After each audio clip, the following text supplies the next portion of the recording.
आज का लेक्चर पे हम पहले जो अभी तक एडजॉर्प्शन जो पढ़ा हुआ है, एडजॉर्प्शन या एब्जॉर्प्शन और कैटलिस्ट, पहले हम उस पर पूरा रिवाइज कर लेते हैं। इसमें एनसीईआरटी से रिलेटेड क्वेश्चंस क्या क्या है वो भी कर लेते हैं और प्रीवियस ईयर के जो क्वेश्चंस हैं या अदर एक्स्ट्रा क्वेश्चंस हैं वो भी हम कर लेते हैं। ठीक है, चलिए, which is the correct for the physical and chemical adsorption, JW advance का क्वेश्चंस है। ठीक है, आप देखेंगे यहाँ पर x/m वर्सेस टेम्परेचर हमने पढ़ा था, फिजिकल एडजॉर्प्शन और केमिकल एडजॉर्प्शन की कैरेक्टरिस्टिक डिस्कस की थी। हमने क्या पढ़ा था कि we generally prefer the physical adsorption at lower temperature. ठीक है, क्योंकि जैसे जैसे टेम्परेचर राइज होता है the physical adsorption is going to be decreases because the kinetic energy increases. तो ये किसका होगा, फिजिकल एडजॉर्प्शन का। अब आप देखो यहाँ पर x/m वर्सेस क्या हो जाएगा, ये आएगा, this is for chemical adsorption, ये ग्राफ बात कर चुके हैं हम, this is for chemical adsorption. अब आप देखो as we increase the pressure, initially क्या हो जाएगा, फर्स्ट ऑर्डर होता है, then it is going to be constant. और हमारे को पता है कि लोअर टेम्परेचर पे रेट ऑफ एडजॉर्प्शन ज्यादा होगा और हायर टेम्परेचर पे रेट ऑफ एडजॉर्प्शन कम होगा। तो this is also the graph for physical adsorption. Clear, देख लीजिए, ये सब ग्राफ बनाए हुए हैं, ये सारे ग्राफ पहले डिस्कस किए हुए हैं। And this is the for chemical adsorption, ये ग्राफ हमने पढ़ा था जब केमिकल एडजॉर्प्शन पढ़ा था। व्हाट हैपन, जैसे जैसे पास आता है उसकी एनर्जी कम हो जाएगी एंड देन ये इस तरह की सिचुएशन आ जाती है यहाँ पर। ठीक है, तो ये हम चारों के चारों ग्राफ बना रहे हैं। देखिए, ये सब पढ़ा हुआ है, पूरा डिटेल में एक्सप्लेन किया हुआ है, तो मैं टाइम वेस्ट नहीं करूंगा क्योंकि और वैरायटी के क्वेश्चंस हम करेंगे। ठीक है, टाइम नहीं वेस्ट करना है। तो first is physical, okay, second is chemical, yes this is right. First is physical, okay, third is chemical, not third is physical, तो ये रॉन्ग हो गया है। ठीक है, हमें करेक्ट पूछना है, fourth is chemical and second is chemical, तो this is also right one, यानी मल्टीपल ऑप्शन क्वेश्चन था ये।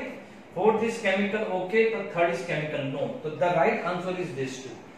आई होप समझ में आ गया। ध्यान रखना है कि जो बोर्ड वाले बच्चे हैं या नीट वाले बच्चे, बच्चों जितना क्वेश्चंस मैं डिस्कस करूंगा, मैं प्रैक्टिस कराऊंगा, उतना परफेक्शन आएगा। तो क्लियर, कि बोर्ड में भी आपका एमसीक्यू पूछा जाता है। Then identify correct statement regarding the enzymes. ठीक है, एंजाइम्स की सारी प्रॉपर्टीज हमने डिस्कस किया था। Enzymes are specific biological catalyst that can be normally function at very high temperature. नहीं, हायर टेम्परेचर यानी 70 डिग्री सेल्सियस के बाद वो डिस्ट्रॉय हो जाता है। बॉडी पे जो ऑप्टिमम टेम्परेचर होता है वो 37 डिग्री सेल्सियस होता है। तो this is not correct statement, this is not a correct statement. ठीक है, enzymes are normally heterogeneous catalyst, no problem, that are specific in nature, ये राइट आ रहा है। ठीक है, enzymes are biological, sorry, enzymes are biological catalyst that can not be poison. नहीं, कुछ ड्रग्स ऐसी होती है which can act as a poison, side effect देता है, तो ये भी क्या हो जाएगा, रॉन्ग आ जाता है। Enzymes are specific biological catalyst that possess well defined active site. नहीं, वेल डिफाइंड एक्टिव साइट नहीं होती है एंजाइम्स के अंदर। ठीक है, तो ये चीज भी क्या है, रॉन्ग हो जाती है, क्योंकि क्या हो जाता है, एंजाइम्स का क्या होता है, फ्लेक्सिबल शेप होता है। Enzymes is very flexible. ठीक है, उसकी कोई वेल डिफाइन नहीं होती है। क्या होता है, जैसे कैसे आप बात करें कि जैसे सपोज मान लीजिए आपके पास कोई वॉल है। ठीक है, मान लीजिए हमारे को जो प्लास्टर करते हैं, कंस्ट्रक्शन साइट में हम प्लास्टर करते हैं, गीला गीला है। ठीक है, तो हमने क्या करा कि उसके अंदर ब्रिक लिया, ब्रिक को यहाँ पर वॉल पे प्रेस कर दिया और यू करके कर दिया, तो ब्रिक क्या हो जाएगा, वहां पर जो गीला गीला था वहां पर वो ग्रिप बना लेता है कि नहीं बना लेता है। जैसे हम देखा होगा ना, कोई ब्रिक्स लगाते हैं, तो जैसे मान लीजिए अनइवन ब्रिक है और कुछ प्लास्टर किया हुआ है, गीला प्लास्टर है, तो हमने वहां पर ब्रिक लगाया और ये थोड़ा सा फोर्स अप्लाई किया, प्रेशर अप्लाई किया, तो वो क्या होगा, ग्रिप बना देती है।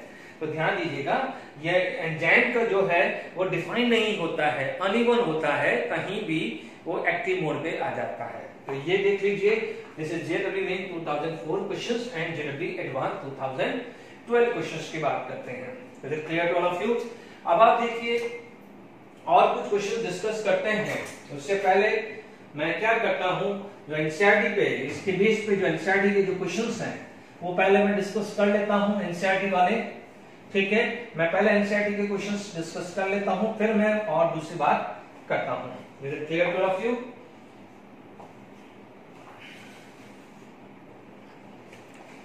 चलिए एनसीईआरटी इंडेक्स क्वेश्चंस हम बात करते हैं। सबसे पहले बात करते हैं 6.1 की, है ना। मैं पहले इंडेक्स क्वेश्चन 6.1 की बात कर रहा हूं, ठीक है ना। अब आप देखिए, आपसे पूछा गया है कि right any two characteristics of chemical absorption. हमने बहुत सारी कैरेक्टरिस्टिक्स ऑफ केमिकल एब्जॉर्प्शन पढ़ा है। The like it is specific in nature, heat of absorption is very high in the case of a chemical absorption, ठीक है। It is यूनिलेयर हुआ, या मान लीजिए हम बात कर सकते हैं कि इट इज स्पेसिफिक हुआ तो adsorbent and adsorbent are going to be form chemical bond होता है। It is taken place at a higher temperature, ठीक है। There is no effect of pressure. तो ये सारे के सारे आप इसके अंदर प्रॉपर्टीज बात कर सकते हैं। तो 6.1 इज ओवर, है ना। यदि मैं 6.2 की बात करूं तो why does physical absorption decrease with the increase of temperature. तो आप देख सकते हैं कि टेम्परेचर यदि में हायर हुआ है, ठीक है, तो एंड टेम्परेचर हायर हुआ है तो what happen, entropy is going to be increases. Entropy increases हो जाता है तो रैंडमनेस इंक्रीज हो जाता है। तो आप क्या बोल सकते हैं कि टेम्परेचर हायर होने से काइनेटिक एनर्जी बढ़ गया, एंट्रोपी बढ़ गया, तो क्या है, एब्जॉर्प्शन क्या है, कम हो जाता है। तो because of that x by m is going to be decreases. Is it clear to all of you? है ना। तो आप एक चीज का ध्यान रखना कि जहां भी एब्जॉर्प्शन होता है तो एंट्रोपी डिक्रीज हो जाती है। हमने पढ़ा हुआ है ना, entropy is going to be decreases during the absorption, ठीक है। तो 6.2 भी क्लियर हो गया है। अब आप देखिए 6.3 की बात करें, why are the powder substances more effectively adsorbent than their crystalline form? तो आप सिंपल बोलेंगे कि पाउडर फॉर्म, क्योंकि हमने लास्ट क्लास में भी डिस्कस किया था regarding the free valency of a nickel. तो हमने पढ़ा था कि पाउडर फॉर्म में जैसे निकल की 12 फ्री वैलेंसी थी, बट जैसे ही हमने इसको ब्रेक किया तो 24 हुआ, और ब्रेक होगा तो 24 से मोर होता है। तो जितना ज्यादा क्या होता है पाउडर फॉर्म में जाता है तो आप क्या बोलोगे, surface area is going to be increases, surface area is going to be increases. और रेट ऑफ रिएक्शन, चलो यहाँ पर तो रिएक्शंस की बात करें जनरल टर्म है, बट यहाँ स्पेसिफाई कर सकते हैं it is directly proportional to surface area. तो यदि ये बड़ा है तो रेट ऑफ एब्जॉर्प्शन भी क्या है, बढ़ जाना चाहिए। तो ये भी क्लियर हो गया है। तो 6.3 का कैसे है प्रॉपर्ली आप इसको सॉरी मैं 6.3 बोल रहा हूं, really sorry for that. This is 5.1 और ये 5.2 एंड दिस इज 5.3, ठीक है, ओके। 6.1 है। अब देखिए यहां पर आप देखेंगे 5.4 की बात करें। देखिए मैंने जैसे लेक्चर लिए थे लास्ट 2 लेक्चर में, तो हो सकता है 1% बच्चा या 2% बच्चा ये सोचे कि ये तो एनसीईआरटी बुक में नहीं दिया हुआ है, ये इतना डिटेल में नहीं दिया हुआ है, तो सर ने इतना डिटेल में क्यों पढ़ाया। अब आप देखिए इस क्वेश्चन को आप देखिएगा 5.4 के अंदर आप देखेंगे कि hydrogen is obtain bye reacting methane with steam, ठीक है, methane with steam. Methane with steam हुआ है तो आपको क्या मिला है, CO+3H2, yes or no? Is it clear to all of you? CO+3H2। तो the process is known as steam reforming। चलिए ये कोई दिक्कत नहीं है, इसका नाम क्या है, स्टीम रिफॉर्मिंग नाम रख दिया है। क्या नाम रख दिया है, स्टीम रिफॉर्मिंग, ठीक है। अब आप देखो यहां पर स्टीम रिफॉर्मिंग रख दिया है, बट आगे क्या बोल रहा है कि why it is necessary to remove CO when ammonia is obtained by Haber process। यदि आप बात करें N2+3H2 अमोनिया हैबर प्रोसेस, तो मान लीजिए Fe है तो यहाँ पर CO जो होता it can act as a poison. याद करिए कैटालिटिक पॉइजन में एग्जांपल लिखा हुआ है। तो what happen, it can act as a poison. The poison होगा तो यहाँ पर क्या करेगा, रेट ऑफ रिएक्शंस को क्या कर देगा, कम कर देगा। Is it clear to all of you? I hope 5.4 भी आपको क्लियर हो गया कि यहाँ पर आपको लिखना है कि CO can act as a poison in Haber process, so it will retard the rate of reaction। इतना लिखना है, okay. Why is the ester hydrolysis slow in the beginning and become faster then. बच्चों ध्यान रखना, मैंने ये 6 के 6 video जो भी बनाए हैं या 5 जो भी वीडियो बनाए हैं, इनमें एक चीज मैंने हमेशा बोली है, स्पेशली जब कैटलिस्ट में जब आप पढ़ रहे होंगे तो आप लोगों ने ये भी समझा होगा कि ये ऑटो कैटलिस्ट क्यों लिखवा रहे सर, इंड्यूस कैटलिस्ट क्यों लिखवा रहे हैं, इसका तो कहीं दिया हुआ नहीं है, हम सिर्फ बोर्ड की तैयारी कर रहे हैं, क्यों एक्स्ट्रा लिखवा रहे हैं। अब आप ये चीज देख लीजिए, ये बोर्ड में पॉइजन सिर्फ 4-2 लाइन की डेफिनेशन लिखी थी, कहीं एक्सप्लेनेशन नहीं है, बट आप समझा दिया, तो एग्जाम्पल्स आपके पास है। अब आप देखिए, आप ध्यान दीजिए, हमने यहाँ पर 5.5 में मैंने एक वर्ड लिखा था ऑटो कैटलिस्ट, ठीक है। ऑटो कैटलिस्ट के अंदर मैंने एक एग्जांपल दिया था एस्टर था, ये कौन सा वाला एस्टर है, एनी एस्टर दिया है, ठीक है। सपोज एस्टर था, मैंने आपको एक एग्जांपल दिया था, दिस इज HCl, या कोई भी H प्लस ले ले, और मैंने यहाँ पर एक एग्जांपल दिया था, it is going to be form. Initially क्या होता है, स्लो होता है, बट जैसे ही आपका ये एसिड बनना स्टार्ट होता है, एसिड बनना स्टार्ट होता है, तो rate of reaction is going to be increases. इसको क्या बोला गया था, ऑटो कैटलिस्ट, याद आ रहा है। तो अब आप बताओ कि आपको क्या है, ऑटो कैटलिस्ट टेक्स्ट बुक में नहीं दिया, बट उस पे बेस्ड क्वेश्चन पूछ लिया, उस पे बेस्ड क्वेश्चन पूछ लिया, तो अब आप समझ में आ रहा है कि क्यों मैं आपको जब थोड़ी एक्स्ट्रा चीजें भी कराता हूं, आई नो अबाउट दिस, कि क्या कराना है क्या नहीं कराना, तो प्लीज इस चीज को टेंशन मत लीजिएगा, ठीक है। ध्यान दीजिएगा, ऑटो कैटलिस्ट समझ में आ गया है, तो क्वेश्चन क्या था कि why the ester hydrolysis slow in a beginning, चलो ठीक है, स्लो इन अ बिगिनिंग क्योंकि वाटर है, एसिडिफिकेशन है, ओके नो प्रॉब्लम, देखिए उससे कंसर्न नहीं है कि स्लो इन द बिगिनिंग क्यों है, बट उससे कंसर्न है कि बाद में फास्ट क्यों हुआ है। तो हमारे को बाद वाला लिखना है कि because of formation of CH3COH, this CH3COH can act as auto catalyst which will increase the rate of reaction, ठीक है। क्योंकि मैंने आपको समझाया था ये एसिड कैटलिस्ट है, तो यहां पर भी H प्लस बन रहा है, मान लीजिए ये 1 मोल लिया, तो ये कम से कम 0.2 या 0.3 या 0.4 मोल कुछ तो मोल बन रहा होगा, तो इसके अंदर क्या हुआ है, H प्लस का अमाउंट बढ़ रहा है, क्या बढ़ रहा है, H प्लस का अमाउंट, यानी आप बोलोगे this reactions occur in acidic medium and because acid is going to be formed, the H plus amount is going to be increases। तो इसलिए क्या हुआ है कि इस केस के अंदर क्या हुआ है, इस केस के अंदर मान लीजिए आपका जो रेट है it is proportional to ester, तो it is also proportional to H plus ion, ठीक है।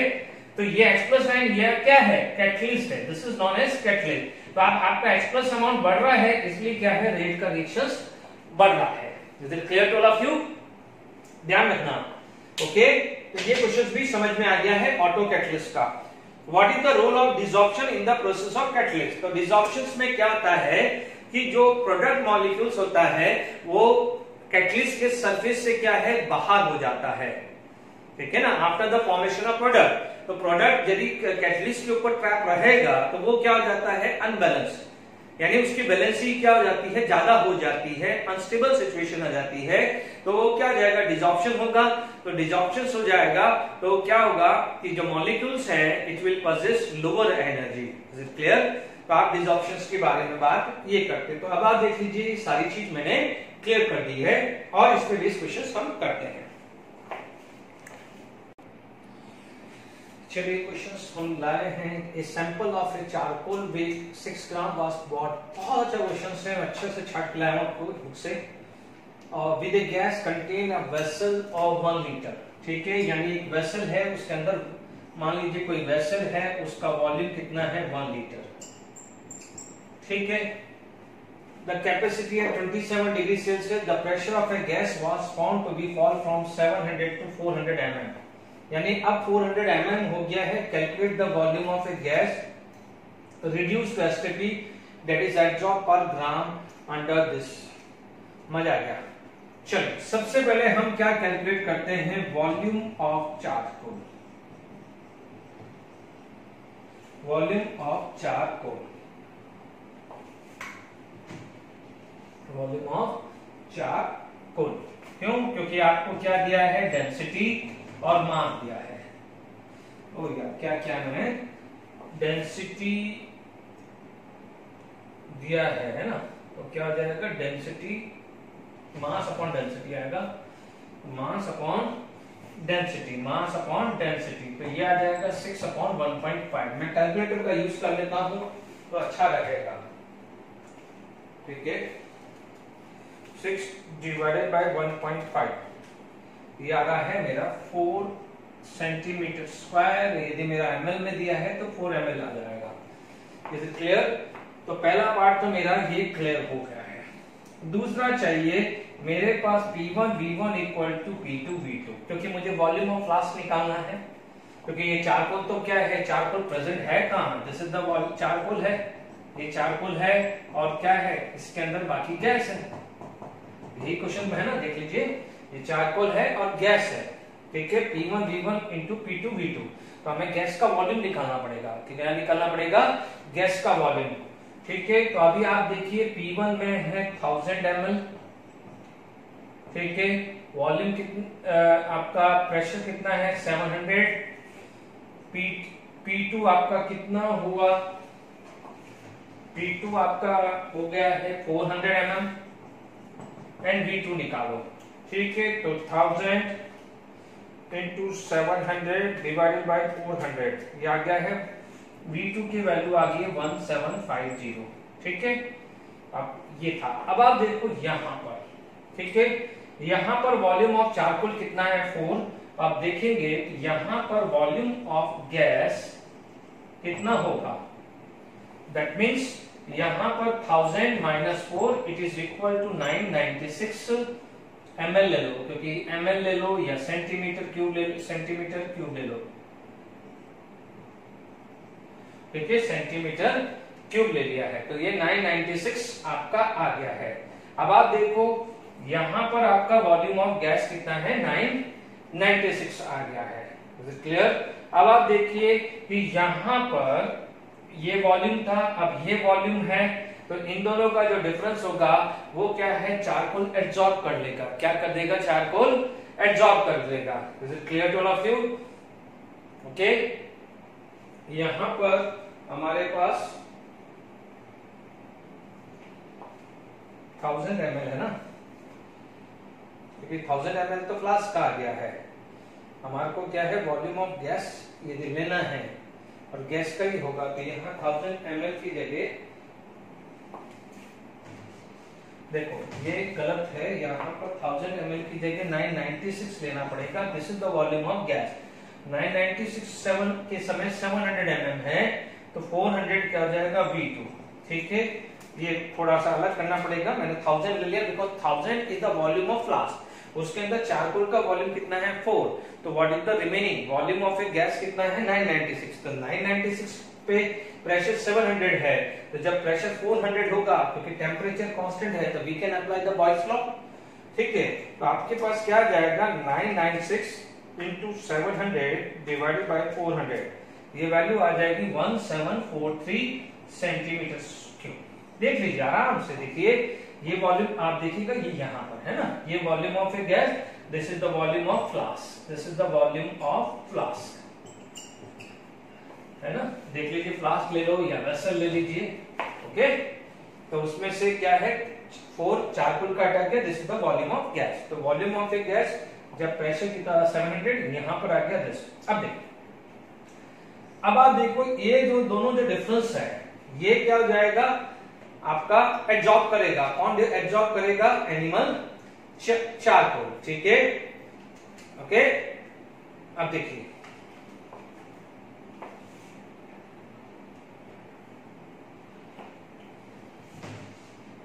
ये 7, ये ध्यान रख लीजिए, ये एक वॉल्यूम है। ठीक है, ये 996, ध्यान रखिएगा 996। अब आप क्या बोलोगे? Volume of gas absorb by charcoal. Volume of a gas absorb by charcoal कितना वॉल्यूम था 1743 और कितना था 996। ठीक है, कितना था और इतना ये पहले था, ये का इन दोनों का जो डिफरेंस है वो क्या हुआ है एब्जॉर्ब। तो 1743 माइनस 996, ये वैल्यू आ रहा है 747। अपना क्या पूछा है? Volume of a gas absorb, है ना, 747 सेंटीमीटर क्यूब। ठीक है, यहाँ पर आपका गया है 747 सेंटीमीटर क्यूब। और ये ध्यान रखिएगा ये 6 ग्राम ने एब्जॉर्ब किया। किसने किया? 6 gram of charcoal absorb 747 centimetre cube. क्योंकि आपको पर ग्राम निकालना है। क्या निकालना है? पर ग्राम। तो 1 ग्राम के लिए कितना आ जाएगा? 747 अपॉन 1 ग्राम, 6 ग्राम। कितना रहा है? डिवाइडेड बाई 6, ये आ रहा है 124.5 सेंटीमीटर क्यूब पर ग्राम। पर ग्राम ध्यान दीजिएगा, इतना है। तब जब आपका प्रेशर 400 mm है और आपका क्या है? टेम्परेचर 27 है। अब आपकी कंडीशन क्या आएगी है एसटीपी पे। अभी मैं 1 बाय 1 लिख लेता है, एक बार और सुन लीजिए, कंफ्यूजन हो तो। पहले क्या था? 1 लीटर था, तो दिस इज द फ्लास्क का वॉल्यूम कितना है? और फ्लास्क का वॉल्यूम कितना है? 1 लीटर। अब उसमें एनिमल चारकोल है, 1.5 ग्राम पर सेंटीमीटर क्यूब, यानी वॉल्यूम ऑफ एनिमल चारकोल कितना है? 4। तो 1000 वेसल का था और 4 चारकोल का था, तो actual volume of a gas कितना हुआ? 996। तो 996 पे क्या था? प्रेशर 700 था, बट अब प्रेशर क्या हो गया है? 400। तो वॉल्यूम कितना हो गया? लगभग 1743 हो गया है। वॉल्यूम क्या हो गया है? 1743। यहां पर क्या है? इस समय वॉल्यूम कितना है? 1743। इस समय वॉल्यूम कितना है? 996। तो जो इनका जो डिफरेंस आएगा उतना क्या हो जाएगा? एब्जॉर्ब हो जाएगा। तो जो डिफरेंस आएगा this is the absorb. But उस समय मास कितना है? 6 ग्राम।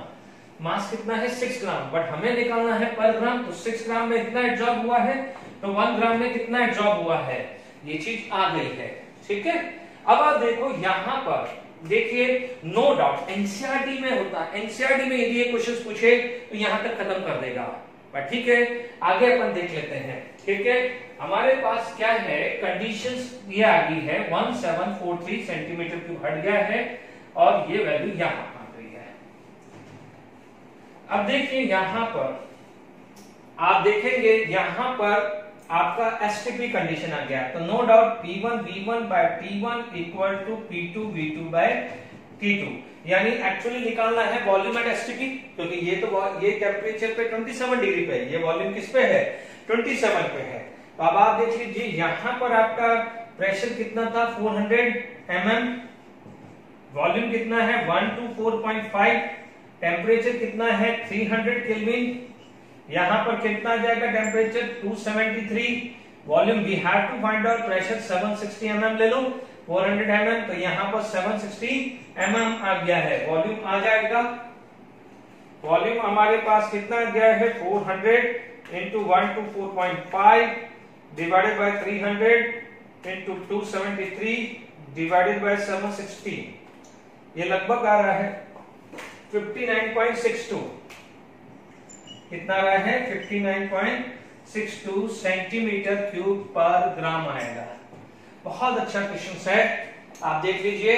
पहले हमने 400 mm पे निकाला और इस पे निकाला एनी। ठीक है, तो ध्यान दीजिएगा। ओके, यहां पर ये गड़बड़ हो गई है, बट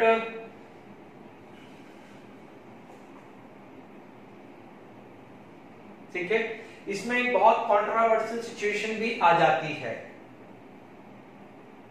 कंट्रोवर्शियल सिचुएशन कैसे अराइज हो सकती है? देखिए, हो सकता है कि यहां पर एक सिचुएशन ध्यान रखना जो बच्चे जो है, क्योंकि देखिए, क्योंकि चारकोल का वॉल्यूम चेंज नहीं हो रहा है, चारकोल का वॉल्यूम चेंज नहीं हो रहा है। तो देखिएगा दूसरा सॉल्यूशन भी आप लिख देना। ठीक है, क्योंकि चारकोल का वॉल्यूम चेंज नहीं हो रहा है, क्योंकि देखो ये मेरे हिसाब से है कि भाई गैस है, भले चारकोल कितनी भी है, गैस की वॉल्यूम तो उतनी है, उसी के हिसाब से बात करें। ठीक है, क्योंकि कुछ बच्चे के दिमाग में आ जाएगा कि चारकोल का वॉल्यूम तो चेंज नहीं हो रहा है, तो हाउ द वॉल्यूम जो है वो चेंज हुई है। जैसे हमने 996 रखी थी, तो कोई बच्चा ये सोचे कि सर हम 1000 भी रख सकते हैं, बट मेरे हिसाब से 1000 नहीं रखना है, क्योंकि वॉल्यूम ऑफ ए गैस तो 996 है। तो जो 996 का प्रेशर था 700 mm, तो उसी के हिसाब से 400 होगा, तो 996 का चेंज होगा ना। तो हो सकता है यदि मैं मेरी जगह और कोई टीचर करे, तो वो हो सकता है कि उसको प्रेशर को क्या करे 400 mm पे वॉल्यूम क्या करें 1000 ही रखें, क्योंकि ये मान के चले कि एनिमल चारकोल का क्या है वॉल्यूम चेंज नहीं हो रहा है, तो वहां पर मार्जिनल फर्क आएगा। देखो उसमें फर्क भी आएगा तो मार्जिनल आएगा। मान लीजिए 59.62 है तो वो 60 पॉइंट समथिंग आ जाएगा, क्योंकि थोड़ा सा वॉल्यूम बढ़ जाएगा। क्योंकि देखो फर्क कितना है 4 का है, 4 का थोड़ा सा फर्क पड़ेगा। तो नो डाउट एमसीक्यू है ऑप्शन, तो अप्रोक्सीमेट आप इसका आंसर 60 के आसपास लिख दीजिएगा, अप्रोक्सीमेट 60 कर दीजिएगा। तो कोई कंट्रोवर्शियल सिचुएशन भी है तो भी इग्नोर हो जाएगी। बात समझ में आई कि नहीं? बट फिर भी मेरे हिसाब से परफेक्ट ये है, क्योंकि वॉल्यूम 996 है तो वॉल्यूम जितना होगा गैस का उसी हिसाब से तो चेंज होगा कि नहीं होगा। Is it clear? बट मान लीजिए कहीं एमसीक्यू देख रहे हो, सॉल्व कर रहे हो, इस टाइप का क्वेश्चन आया, आपने ये मेथड से आंसर निकाला तो हल्का फुल्का फर्क आएगा। ठीक है, तो 59.62 है तो अप्रोक्सीमेट करके 60 करके आंसर कर दीजिए, उसके आसपास का आंसर देख लीजिए। ओके, अब मैं नेक्स्ट क्वेश्चन लिख रहा हूं, फिर अपन आगे बात करते हैं। ठीक है, देखिए अब देखिए नेक्स्ट आपके क्वेश्चन जीडब्ल्यू में 2019 के आपके कैटलिस्ट और उस पे बेस्ड है क्रोमेटोग्राफी पे। अब आप देखिए करेक्ट मैच है आइटम 1 आइटम 2। देखिए आपको ये चीज पता है एल्यूमिना, एल्यूमिना क्या होता है? It is a very good absorbent. इसका मतलब बी के लिए तो आपका क्यू आ गया। ठीक है, अब कुछ बच्चों को ये पता चलेगा कि क्या एब्जॉर्बेंट है मोबाइल फेज। यदि मैं क्रोमेटोग्राफी की बात करूं तो क्रोमेटोग्राफी के अंदर क्या होता था, यहां पर एक एब्जॉर्बेंट लिया जाता था और ए और बी का मिक्सचर लिया जाता था।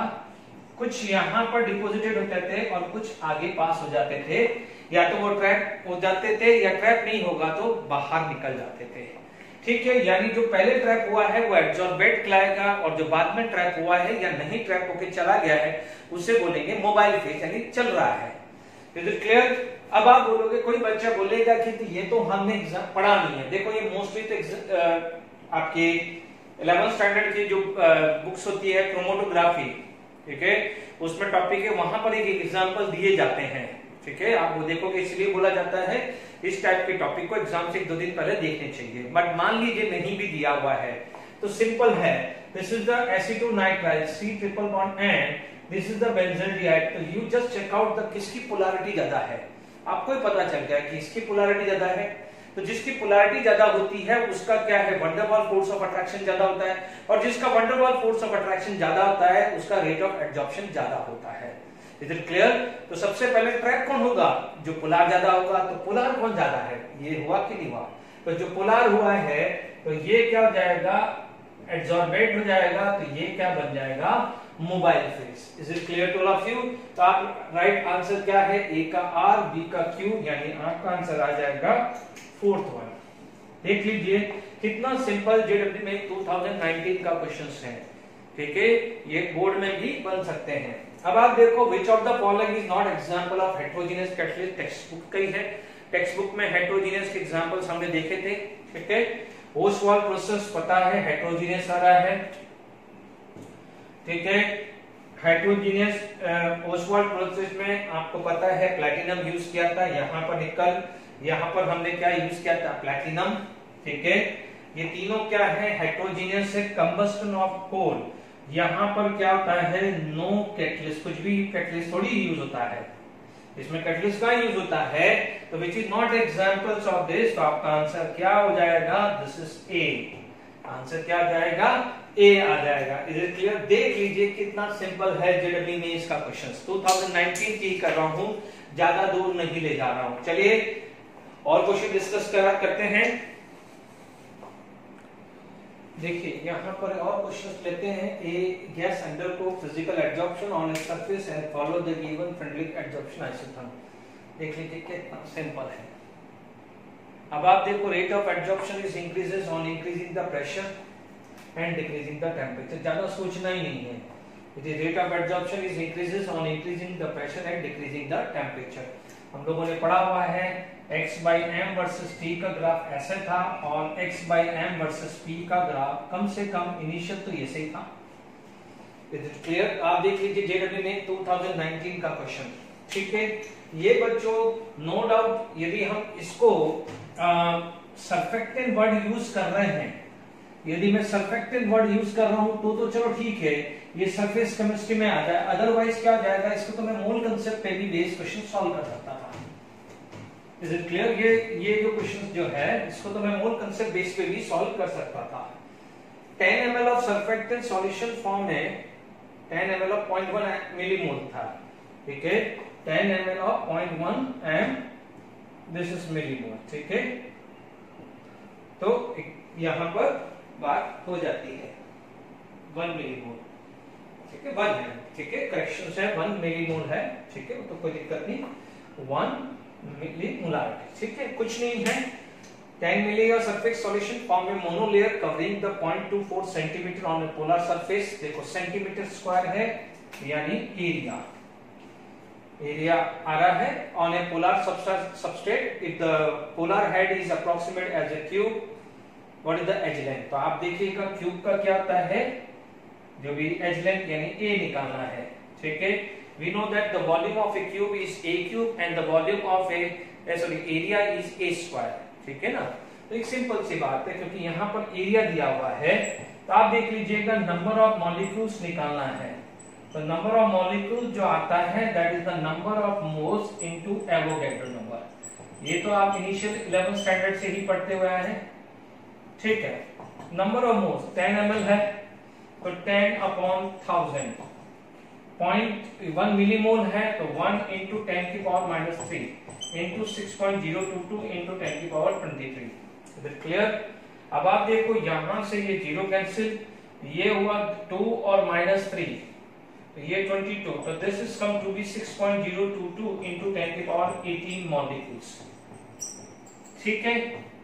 अब हर मॉलिक्यूल्स का सरफेस एरिया ए है, तो आप देखेंगे total area of a molecule, total area of a molecules वो आ जाएगा how many molecules, this 6.022 into 10 की पावर 18 इंटू ए स्क्वायर, मान सकते हैं अपन।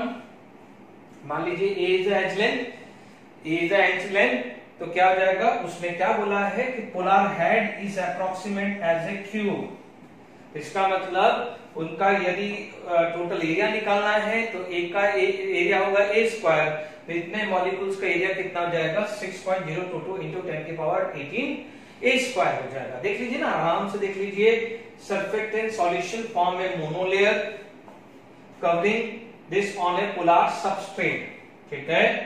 If the polar head is approximate as a cube, what is the edge length. अब आप देखो, अब तो काम आसान हो गया है, क्योंकि आपको total volume a square equal to 0.24 दिया है, तो लगभग एक काम करते हैं, क्योंकि 6 4 जा 24 आ रहा है, 6 4 जा 24 आ रहा है, तो मैं इसको अप्रोक्सीमेट 6 ले लेता हूं, तो मेरे पास क्या आ जाएगा, a square equal to 0.24 into 6 into 10 की पावर -18। मेक श्योर यहां पर ये सेंटीमीटर स्क्वायर दिया हुआ है, तो आप सेंटीमीटर स्क्वायर का खासकर ध्यान रखना है। ये आ जाएगा a is equal to a square equal to 0.4 into 10 की पावर -20, यानी ये डेसिमल हटा दिया मैंने, ये डेसिमल हटा दिया है, तो it implies that a equal to हमारा क्या हो जाएगा, a इक्वल टू क्या हो जाएगा, a इक्वल टू 2 इंटू 10 की पावर -10 सेंटीमीटर, और आपको पता है कि 10 की पावर -10 सेंटीमीटर का मतलब पिकोमीटर, तो this is equal to 2 picometre, तो फाइनल आंसर 2 पिकोमीटर। देखो ये 2 नैनोमीटर है और ये 2 पिकोमीटर है, इज इट क्लियर? तो ये एक, भले आप एडजॉर्प्शन में नहीं डाले, तो एक जनरल नॉलेज टाइप क्वेश्चंस है, ठीक है, सिंपल है, मान लीजिए, तो आपको ये क्वेश्चंस की भी मैंने प्रैक्टिस करा दी है। चलिए अभी जो भी इक्का दुक्का जो भी बचते हैं, 1-2 क्वेश्चंस और रह जाते हैं, तो मैं बाद में आपको कराता रहूंगा, ठीक है, क्योंकि अभी मैं दूसरे टॉपिक को फटाफट से स्टार्ट करता हूं, ठीक है। अब आप देखिए यहां पर हमारे पास स्टार्ट हो जाता है कोलाइडल सॉल्यूशन, वेरी इंपॉर्टेंट। आपने अभी तक जितने भी क्वेश्चंस आपने देखे हैं या मैंने 5-6 लेक्चर के अंदर देखा है, तो कोई बहुत भारी क्वेश्चंस नहीं बन रहे हैं। एनसीईआरटी या नोट्स पढ़ लिए मेरे, या वीडियो मेरा देख लिया, फटाफट से क्वेश्चंस हो रहा है, ठीक है। अब आप देखिए हमारे पास आ जाता है कोलाइडल सॉल्यूशन, ठीक है, उसको क्या बोल सकते हैं, कोलाइड्स बोल सकते हैं या सॉल्व बोल सकते हैं, ठीक है, अब आप देखो ये क्या होता है।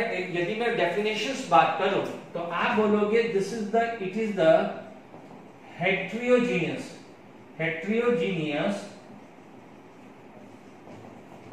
Mixture of disperse phase and disperse medium, disperse phase and disperse medium.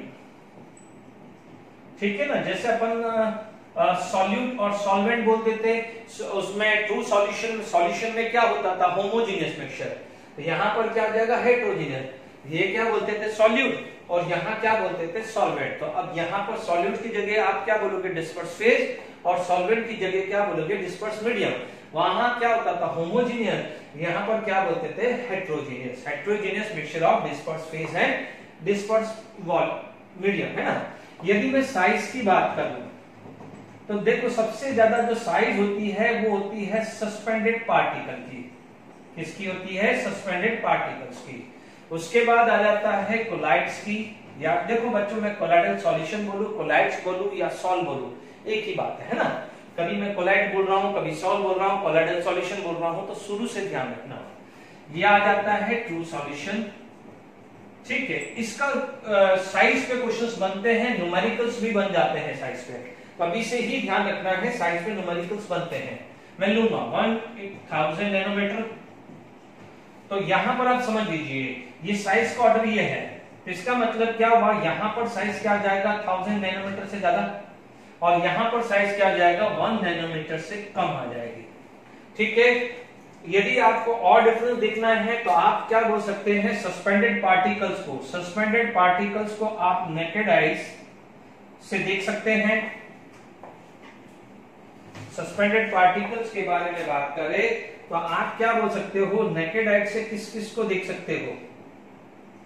तो देखिए नेकेड आइज से क्या है, सस्पेंडेड पार्टिकल को देख सकते हैं, बाकी दोनों को से नहीं देख सकते हो। माइक्रोस्कोप की बात करें, माइक्रोस्कोप की बात करें तो माइक्रोस्कोप से दोनों को देख सकते हैं, इसको तो माइक्रोस्कोप से भी नहीं देख सकते हैं।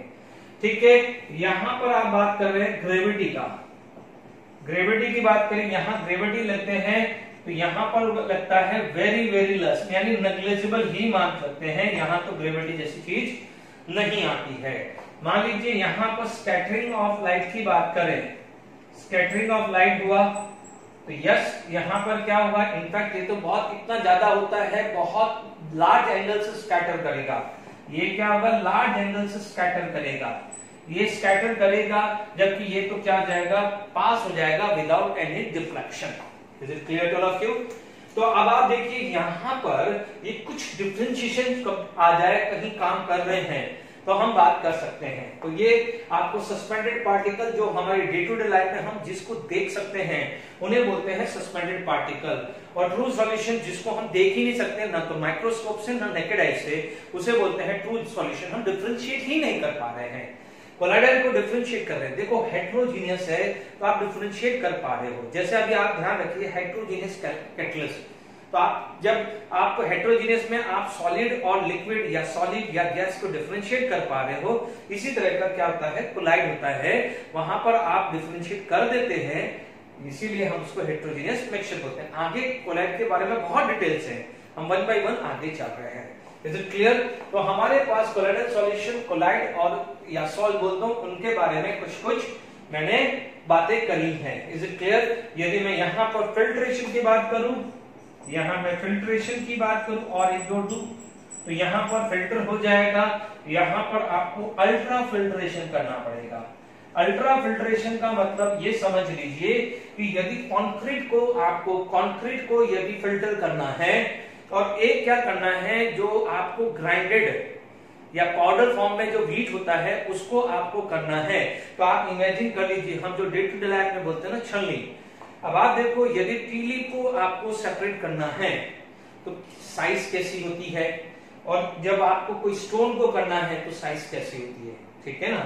जैसे मान लीजिए स्टोन को करना है तो आप एक बोल दोगे कि ये कितना बड़ा हुआ, और यदि ये छोटा है तो आप इमेजिन करते चलिए कि कितनी छोटी छोटी होती है। यानी फॉर ए गिवन एरिया, बहुत एक given area number of sieves is very very high, उसे क्या बोलेंगे, ultra filtration. Is it clear? If the number of seats is very very less, तो आप उसको क्या बोलोगे? सिंपल फिल्ट्रेशन बोलेंगे। तो ठीक है, तो हमने यहाँ पर डिस्पर्स फेज और डिस्पर्जन मीडियम की बात करी। अब बच्चों, अब यहां से, अब ये पॉइंट से क्वेश्चंस बनने स्टार्ट होंगे। 1 to 1000 नैनोमीटर देखना, मैं न्यूमेरिकल्स लूंगा इस पे बेस्ड क्वेश्चंस आएंगे, इसके वॉल्यूम्स पे है। क्योंकि देखिए यहां पर मैं कल को मैं यहां पर वॉल्यूम का रेशियो मांग लूं, मैं मांग लूं कि what is the ratio of a volume of a solution particle to the colloidal particle, या सस्पेंडेड पार्टिकल का रेशियो पूछ लूं। मान लीजिए यहां पर मेरा एक क्वेश्चन आया हुआ है शायद, देखो यहां पर मान लीजिए volume of colloidal particle and volume of true solution, TS is true solution और ये कोलाइडल सॉल्यूशन ले लेता है ना, CS is a colloidal solution. ठीक है, आप क्या बोलोगे? This is 4/3 pi R cube, this is 4/3 pi R cube, R1 या R2 का क्यूब ले लो। अब आप देखो इसकी साइज क्या होती है? 1 to 1000 नैनोमीटर। क्या लेते हैं? 1 to 1000 नैनोमीटर। तो आप क्या करेंगे? यहां पर लगभग, देखो एग्जैक्ट तो नहीं है, लगभग ले, इसको मैं 1000 मान लेता हूं, तो इसको क्या मानता हूं? 1, क्योंकि साइज छोटी है ना, साइज छोटी है ना, तो इसको क्या लेना पड़ेगा? 1, तो इसको क्या लेना पड़ेगा? 1000। इस रेशियो में लगभग लगभग आता है। Is it clear? क्योंकि आप देखेंगे ना रेंज क्या आती है? 1 to 1000 नैनोमीटर। ठीक है, इससे ज्यादा होगा, 1000 नैनोमीटर से ज्यादा होगा, तो इससे आगे जाएगा तो सस्पेंडेड, इससे पीछे जाएगा तो क्या हो जाएगा? ट्रू सॉल्यूशन आएगा। तो ट्रू सॉल्यूशन को मैं यदि ये 1 मान लूं, तो इसको अप्रोक्सीमेट 1000 ले सकता हूं। Is it clear? ठीक है, तो आप यहां पर आपके पास कितना जाएगा? 10⁹ तो लगभग लगभग ऐसा रेशियो भी पूछा जा सकता है। ठीक है, या मान लीजिए ये इसकी बजाय ये भी आ सकता है, कोलाइडल की बजाय हो सकता है सस्पेंडेड ही दे दे, कोलाइडल की जगह सस्पेंडेड ही दे दे, तो सस्पेंडेड अपॉन कोलाइडल ले, तो फिर तो आप 1000 और 1 ले ही लीजिएगा। सस्पेंडेड के लिए 1000, क्योंकि यहां से सस्पेंडेड चालू होता है और 1 से कोलाइडल चालू करता है। बट मान लीजिए कोलाइडल दे दिया है, तो आप इतना ले सकते हैं। Is it clear? ये ध्यान रखिएगा। ठीक है, यदि इस टाइप का क्वेश्चन मुझे दिखता है तो मैं डेफिनेटली आपसे बताऊंगा। ओके, अब देखिए यहां पर हमारे पास क्या जाता है? एग्जाम्पल। यदि मैं बात करूं example of colloidal particle, example of colloidal solution की बात करूं, इस पे based questions number of time बने हैं। ठीक है, आप क्या बोलोगे? यहां पर disperse phase, disperse medium, sorry disperse, देखिए चाहो तो आप इसको एग्जाम्पल ना डाल के क्लासिफिकेशन भी डाल सकते हो। ठीक है, चलिए इसको मैं हेडिंग ही चेंज कर देता हूं, है ना, इसको हेडिंग चेंज करके हम क्या करते हैं, थोड़ा सा अच्छा सा टॉपिक बना देते हैं। इसको लिख देते हैं क्लासिफिकेशन ऑफ कोलाइडल सॉल्यूशन या कोलाइड्स। ठीक है, कोलाइडल सॉल्यूशन। देखो ये डे टू डे लाइफ में आपको देखने को मिलेंगे। ठीक है, अब पहला क्या हो जाएगा? On the basis of physical state of disperse medium and disperse phase and dispersion medium. ठीक है, यहां पर सबसे पहले आ जाएगा, अब आप देखो यहां पर डिस्पर्स फेज, यहां डिस्पर्स मीडियम, यहां पर एग्जांपल टेक्स्ट बुक पूरा का पूरा टेक्स्ट बुक से आप देख सकते हो। ठीक है, मैं कोशिश कर रहा हूं, ढंग से ध्यान रखना। सॉलिड सॉलिड सॉलिड, एक लिक्विड लिक्विड, गैस गैस। ठीक है, आप थोड़ा केयरफुल रहिएगा, आपके टेक्स्ट बुक में किस ऑर्डर में दिया हुआ है। ये सॉलिड लिक्विड गैस, ये solid liquid gas, solid liquid. ध्यान रखना गैस और गैस का नहीं होता है, कोलाइडल गैस और गैस का नहीं होता है, उसको हम सॉल्यूशन बोलते हैं। ठीक है, गैस गैस वाला कोलाइड होता ही नहीं है। अब आप देखिए यहां पर हम बात करें,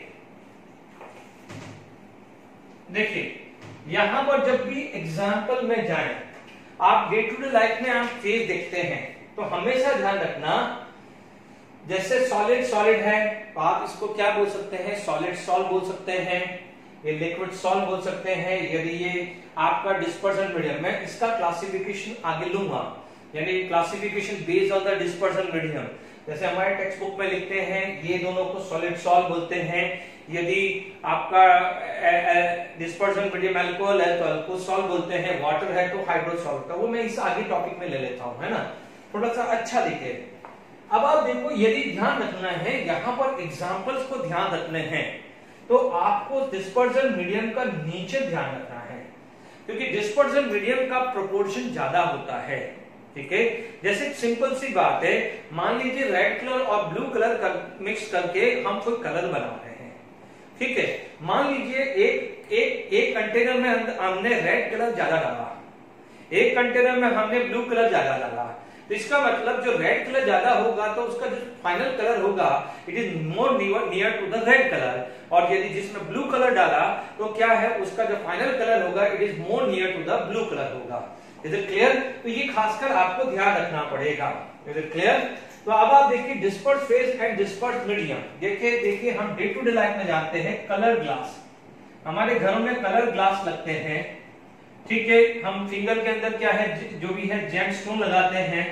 ये सब एग्जांपल क्या होते हैं जिसके अंदर क्या होते हैं, ग्लास यानी सॉलिड, और उसके अंदर जो कलर है इट इज प्रेसिपिटेशन यानी सॉलिड। Is it clear? तो ये disperse phase and disperse medium क्या हो जाएगा, आपका कलर ग्लास है दिस। अब आप देखिए यहां पर सॉलिड और लिक्विड, देखिए यानी लिक्विड है तो यानी वो लिक्विड की तरह फ्लो हो रहा है, बट थोड़ा सा गाढ़ा है, थोड़ा सा क्या हो जाएगा, विस्कस है। जैसे हम डालते हैं सेल फ्लूइड, फ्लो होता है, पेंट होता है तो पेंट लग जाता है, पूरा का पूरा लिक्विड होता है, बट वो थोड़ा बहुत गाढ़ा होता है कि नहीं आता है, तो आप उसको क्या बोल सकते हैं, पेंट्स बोल सकते हो एग्जाम्पल। ठीक है, पेंट्स एग्जाम्पल आ गया तो क्या है, मोर कौन है, लिक्विड, तो उसका नेचर क्या हो जाएगा, फ्लूइड यानी फ्लो हो रहा है, पेंट यानी फ्लो हो रहा है बट थोड़ा गाढ़ा है, बिकॉज क्योंकि उसके अंदर सॉलिड डाला है। Is it clear? अब आप देखो गैस, अब हम जब भी हम बाहर घूमने जाते हैं तो आप कई बार क्या आता है, कई बार स्टॉर्म आ जाता है। ठीक है, मान लीजिए स्टॉर्म आ रहा है तो आप देखेंगे, अभी जैसे बाहर यदि आप घूमने जा रहे हैं तो आप देखेंगे कुछ नहीं दिख रहा है, बट उसी समय क्या है, अंदर यार्ली जो भी हम बोलते हैं तो हमें क्या हो जाएगा, ब्राउन दिखने लग जाएगा। तो ब्राउन क्या होता है कि एयर के साथ कुछ डस्ट पार्टिकल आ गए हैं, एयर के साथ क्या हो जाएगा, डस्ट पार्टिकल आ जाते हैं, तो उसे क्या बोलते हैं, आपको डस्ट क्या हुआ, सॉलिड, एयर आ गया तो आप क्या बोल सकते हैं, डस्ट, स्मोक। ठीक है, आप देखेंगे जब भी कहीं धुआं उठ रहा है तो ऐसा लगता है कुछ चुभ रहा है, डस्ट उड़ती है तो ऐसा लगता है कुछ कंकर लग रहा है, तो यानी क्या हो जाएगा, हवा में उड़ रहा है, ब्राउन कलर हवा में उड़ रहा है यानी हवा ज्यादा है यानी गैस ज्यादा है। ठीक है, क्योंकि वो चुभ रहा है या दिख रहा है, ब्राउन कलर दिख रहा है तो उसके अंदर क्या है, सॉलिड। ठीक है, तो ये लेस अमाउंट है, ये मोर अमाउंट है, तो डस्ट, स्मोक। ये एग्जांपल क्लियर हुआ कि नहीं हुआ, आई बस में? अब आप देखो लिक्विड इन सॉलिड। ठीक है, आप देख सकते हैं बटर, अब ये मत बोलना सर अमूल बटर तो हमारे यहाँ बिल्कुल सॉलिड है, भाई नेचुरल बटर की बात कर रहा हूं मैं। नेचुरल बटर यदि आप लेते हैं तो क्या होता है, गाढ़ा होता है, बट उसके अंदर थोड़ा बहुत लिक्विड चलता रहता है।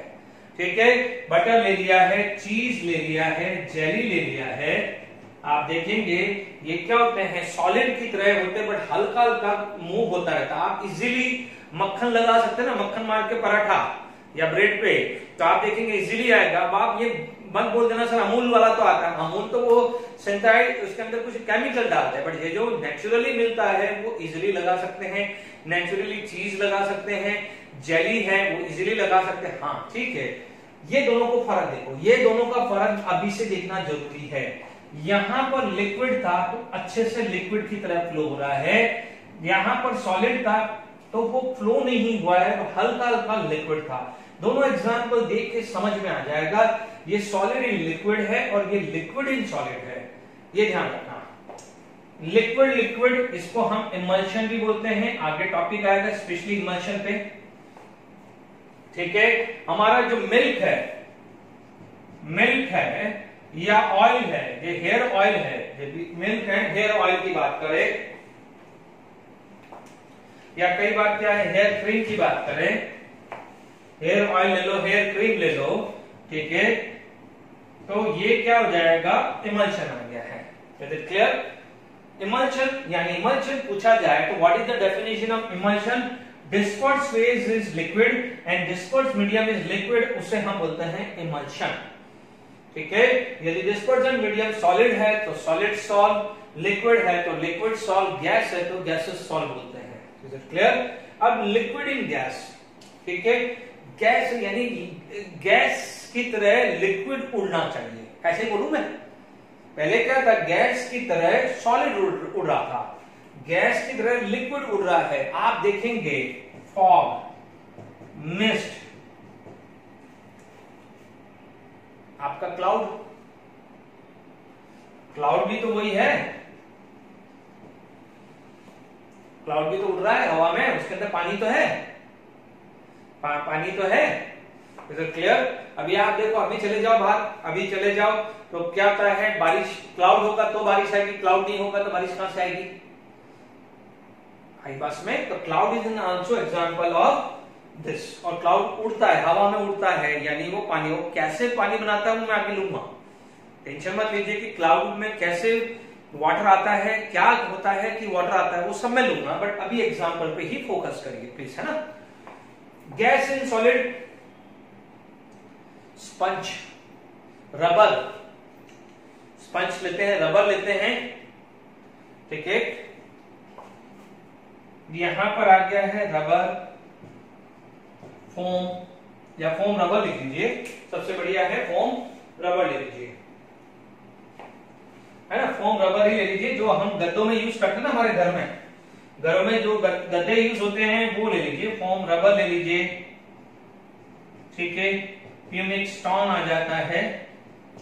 बच्चों ये प्यूमिक स्टोन क्या होता है, जब भी वॉल्केनोज निकलते हैं तो वॉल्केनोज में जो हॉट, जो मेल्टेड पोर्शन है वो धीरे धीरे क्या हो जाता है, माउंटेन से गिरता है और कहीं जाके क्या है, मोस्टली क्या है, जहां पर रिवर होती है वहां जाके वो कंडेंस हो जाता है, तो वो क्या हो जाता है, वो जो बनता है उसे बोलते हैं प्यूमिक स्टोन।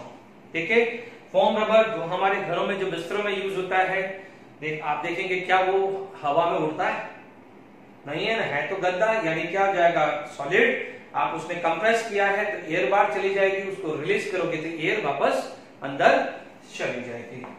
अब आप देखो गैस इन लिक्विड, ये दोनों को देखिए, ये liquid in gas, gas in liquid, तो यानी क्या जाएगा, गैस वाला पानी, गैस वाला पानी, यानी आप देखेंगे फ्रोथ, फोम, जब भी मान लीजिए आप कोई भी डिटर्जेंट यूज करते हैं तो एयर बबल्स उड़ते हैं, या सोप यूज करते हैं तो क्या है, एयर बबल यूज करते हैं। मान लीजिए जो शेविंग क्रीम है उसमें जो फ्रोथ बनता है वो भी क्या है, सारा का सारा गैस एंड लिक्विड।